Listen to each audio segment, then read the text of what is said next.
আরে বেটা বেদবি করছ কে? 5,000 টাকা কারে নিলি কে? হ্যাঁ? দিতেছি ভাই। একটা পান খাই ভাই। ভাই পান কিন্তু 10 টাকা আগে কই রাখতেছে, পরে এটা নিয়ে গ্যাঞ্জাম করতে পারবো না। কে ভাই পান 10 টাকা কে? সব জায়গায় খাই 5 টাকা, এর আপনার কাছে 10 টাকা মানে?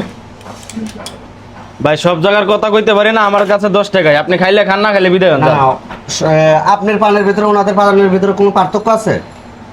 পান তো একই। আরে ভাই 10 টাকার একটা পান বিক্রি করে এত দুধু কথা আমার জমা নষ্ট করতে তাই লাভ আছে? আপনি জান তো ভাই, যান। পান খাইলে খান, না খাইলে বিদায় হন, যান। আপনি বেদবি করতেছেন কে ভাই? আরে বেটা বেদবি করছ কে? 5,000 টাকা কারে নিলি কে? হ্যাঁ? 5,000 টাকা কারে নিলি কে? এক বিড়া পানের দাম কত টাকা তোর? 60 টাকা 70 টাকা এক বিড়া পান, কতটি পান ওঠে? হ্যাঁ? তুই মনে করছ যে 4 ভাগের 3 ভাগে তুই লাভ ব্যবসা করবি আর 1 ভাগ দিয়ে তুই পান কিনবি। অর্ধেক ব্যবসা কর। অর্ধেক ব্যবসা করলে তোদের হয় না?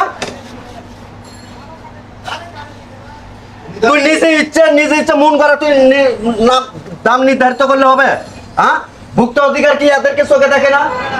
আরে এই যে সারা দেশ শুদ্ধ জরিমানা করতেছে, তোদেরকে চোখে দেখে না? হ্যাঁ? আর এগুলো তোরা দেখোস না? এগুলো যদি তাদের কানে যায় কি হবে দেখছস? 10 টাকার পান বেচতে লাখ লাখ টাকা তোদের জরিমানা দেওয়া লাগবে।